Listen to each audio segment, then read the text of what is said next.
Welcome to the Rock is George podcast. I'm your host, George Dionne, and this is episode 56. Thanks for tuning in to the Rock is George podcast, whether it's at our website, rockisgeorge.com, on YouTube, knac.com, or on one of the many streaming podcasting platforms. My guest today is the frontman of one of the latest supergroups put together by Frontiers Music. If you're a follower of Frontiers Music, which I've been probably following for 20 years, they're kind of known for their supergroups. Some are not so good, but a lot have been great. The problem with supergroups sometimes is you don't get a second album out of them because they're busy with their primary projects and things like that. And with the pandemic lockdowns, it seems like Frontiers Music has gone into full supergroup mode. You know, there's a lot of people out there, and I know you kind of roll your eyes when Frontiers announces their latest supergroup, but do not roll your eyes at this latest supergroup. My guest is Nathan James, the frontman for the band Iconic. Joining Nathan in the band is Michael Sweet of Stryper, Joel Hoekstra of Whitesnake and Joel Hoekstra's 13, Tommy Aldridge of Whitesnake and probably every band you loved in the 80s, Marco Mendoza, formerly of the Dead Daisies. He was also in Whitesnake at one time and one of my favorite groups from Frontiers Soul Circus, and Frontiers main man Alessandro Del Vecchio. On paper, these guys look good, and you know what? On recording, they sound even better. This album is fantastic, and I'm not just kissing Nathan James' butt here. They got a really good album here. Definitely one of the better supergroups that have come out of the record label in a long time. And there's been some pretty prominent ones recently that this one just leaves in the dust. So here's Nathan James, frontman for Iconic. If I knew absolutely nothing about Iconic, how would you describe the band's music to me? Hard rock, 80s inspired, great guitar playing, catchy riffs, and big vocals. Absolutely. And Iconic, of course, is a super group. It's yourself, Michael Sweet, Joel Hoekstra, Tommy Aldridge, Marco Mendoza, and of course, Alessandro Del Vecchio on keyboards. Sometimes I feel like Frontiers picks names out of a hat to put these super groups together, but how did Iconic come together? This wasn't a hat, that's for sure. I know that Serafino originally asked me and told me that he wanted me to do a project and wanted me to do it with Michael Sweet. And it was at that point that I said, okay, sounds great, but I want it to be more of a band rather than just another kind of duo project for Michael. Michael obviously has Sunbomb and he has Sweet and Lynch. I think I wanted to do something that was a bit different. And then Joel got involved. And then I remember saying it would be really cool if we could get Marco Mendoza. Because he just left the Daisies. That just happened. And then they said, okay, they got back to me and said, Marco's in and so's Tommy Aldridge.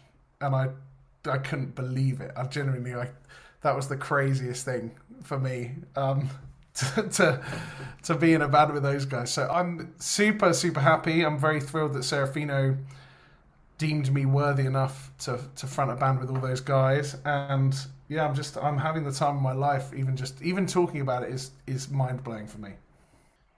Did you guys write together collectively, or is this something Alessandro put together and gave to you?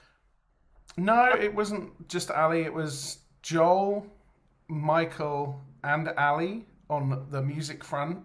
All the riffs are pretty much Joel, I think. And then it came to, they gave me 2 songs to write melodies and lyrics to, which is a song called All I Need, which was the 3rd single, and also the final track on the album, Enough of Your Love. I wrote the lyrics and melody to both of those. So yeah, it's kind of a collective effort, and I think you can hear that. I think the songs kind of have differences in them that are quite obvious. Well, let's talk a little bit about the meaning behind All I Need, if you don't mind. I've never written in my own band. I'm in a band called Inglorious. I've never written a out and out kind of like love ballad, save the world song. And as soon as I heard this, I started singing the chorus. It got to the chorus and I sang the lyrics, All I Need. And I kind of just lent into that. I was I was kind of conscious of it maybe being a bit cheesy at first, and then the more I went with it, I was like, actually, this is really fun and something that people can sing along to, and yeah, it was kind of more inspired by just the natural progression of the writing. I wasn't sat there thinking I'm going to write about this person that I was in love with. Like, it just kind of came to me in that it just made sense for what the guys had written. And the other song, Enough of Your Love, was about addiction and being an asshole, I suppose. So yeah, Is I'm that familiar with kind of that. something that is that sort of autobiographical, or is it an observation of someone you knew?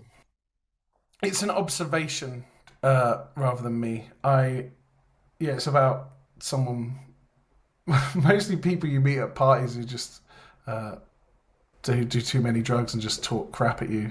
It's kind of about that. Um, Fair we've enough. all met those. We've all met those people. Absolutely. And one of your lead singles is Run as Fast as You Can, which obviously you noted you didn't write, but I mean, what's sort of the meaning behind that song? The way that I kind of was envisioning singing it was to do with the struggle of being in the business for me. So it was like it's more. It's not just about running. It's about the fight. You know, it's about the constant struggle, and also that can be put to anything. I think that's what's great about the lyric is that for the last 2 years we've all been there. You know, we've all been struggling across the board. No matter your race, your financial situation, everyone has been put in this same challenge. And yeah, I think it's a good song for that for showing that we're all even, that we all have struggles. So putting together the album Second Skin, were you guys able to be in the same room at any point, or was this more of a pandemic lockdown back and forth file sharing thing? It was definitely that, and it was that until we actually got together for the music videos. So we didn't all get in a room together until the album was mixed and we were in LA shooting 2 music videos and doing a photo shoot. So that was a cool experience, and everyone's done albums like this now. At this point, it's not unnatural to write an album on 2, 3 different continents, right? So for me, it worked. I think it was a great way of doing it, and the best economically. Like these are crazy times, and to be able to make an album at all during these times was pretty impressive. Is there going to be an opportunity where you guys can come together and play maybe a show or two at like a festival or something like that? That is obviously my goal. Like I would love that. What we've got to factor in is that Whitesnake are very busy at the moment. This is their final tour, so it's making it work with everyone's diaries. Michael's busy, Striper on tour right now, Marco's on tour doing his own thing. So whatever we do, it has to make sense, and also the label are only really gonna push it for live if it's a success, right? If the album is a success, then it will be more inclined to tour. If it sells 5 copies, it's not going to tour. So they need to. We need to make sure we're selling enough copies to show that there's interest for this in a live arena, and then we can get out there and do something with it, which would be cool. And maybe even off the back of that, do a live album or a live DVD to coincide with it. You know. So to touch a little bit upon that, the album being a success and that perpetrates future opportunities for the band in general. Does that kind of become difficult where Frontiers has such a heavy release schedule? They're releasing 4 or 5 items almost a week or every other week, and they're putting big names in with I shouldn't say little names, with newer names and stuff like that, and sometimes you kind of get lost in that shuffle, and it's a huge competition for the consumer's dollar. I know what you're saying, but I'll be honest. I think this is a cut above. This is their finest supergroup, bar me. But the names involved in this project alone, if fans of the genre don't get excited enough about this, then there's no hope for them. They're never getting a boner ever again. Well, I have to agree with you as far as the album, because I've heard a lot of frontier supergroups over the years, and some have worked and some haven't worked. You guys worked. It's a fantastic album. You and Michael sharing vocals. It captured me right from the first song all the way through to the last song. It's a special album, and I think what really changed it around for me was when Tommy got involved, because Tommy doesn't have to do anything, right? He doesn't have to do anything. I'm sure he's been offered plenty of things by Frontiers before that he's refused. So for him to take this told me that they were serious, Frontiers were serious about it, and also that everyone believed in it. And this is a very special thing to be a part of. I'm thrilled the record is as good as it is, because it would have been really hard to get excited about talking about it if it sucked. But it's very easy for me to sit here and try and sell this album because it's a great album. You may not be able to tour with Iconic, but I saw this thing called Nathan Fest 2022 that's going to be in North Devon. What is that about? About 5 years ago, I started this thing around my birthday every year as a means of getting all of the fans together and having a bit of a party. But it's kind of grown and grown every year, and to the point now where we have opening acts, support bands, a huge marquee, a barbecue. Like, it's a big whole day, 3-day weekend event. It's kind of like a mini fan convention, but also it's a great gig. And I usually get very drunk, have a great time, and everyone gets drunk and has a great time. And where I live in North Devon, my parents have this beautiful estate. It's a Georgian manor house with 22 acres, so there's plenty of room on. And that's kind of what inspired it, is that I feel like when we have room like this, it's amazing to share it with other people. So yeah, it's pretty cool, and it's in its fifth year now, and it's just getting bigger and bigger. So You're going to be doing a couple of shows with Inglorious as well? not at the party. We call it the Nathan James All Stars Band. So it's basically a few members of Inglorious, whoever's available. Because not everyone can come, right? People are off gigging, doing things. So it's whoever can come. My friends from other bands, the guys from the support band. Last year I had some of my vocal students get up and open up the show for me, which was kind of cool. In lockdown, I started teaching singing, so I gave them an opportunity to come and open up the proceedings. So yeah, it's good fun. It's a good way of interacting with the fans, especially after the COVID nonsense that we've had to deal with for the last 2 years. You're also a part of the live stage show of Jeff Wayne's War of the Worlds, very popular over in England from what I understand. How did you get that opportunity? Yeah, it's awesome. It's a huge event, and I'm so lucky to be a part of it. I kind of did a similar thing in that I was in Trans-Siberian Orchestra. Obviously, that plays arenas over in America, and this is a similar thing in that I play arenas in the UK.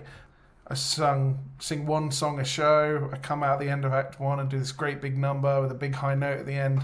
And it's something that's very well loved here. So it's a real honour to be a part of, and I've done it twice now. You were also part of an Andrew Lloyd Webber reality show?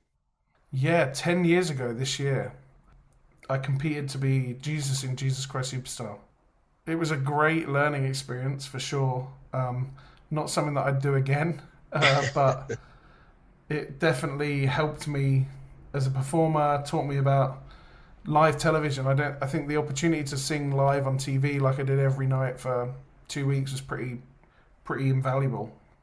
Which do you prefer? Do you prefer performing rock and roll in clubs, in short little tours, or would you prefer like a steady gig on the theater stage?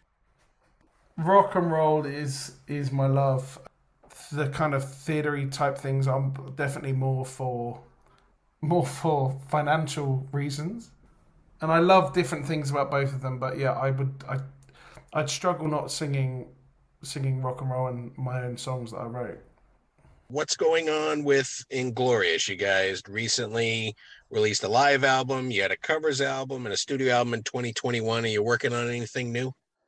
Yeah, we started writing a new album the other day, about 2 weeks ago, and we're just keeping busy. We're about to announce a UK tour.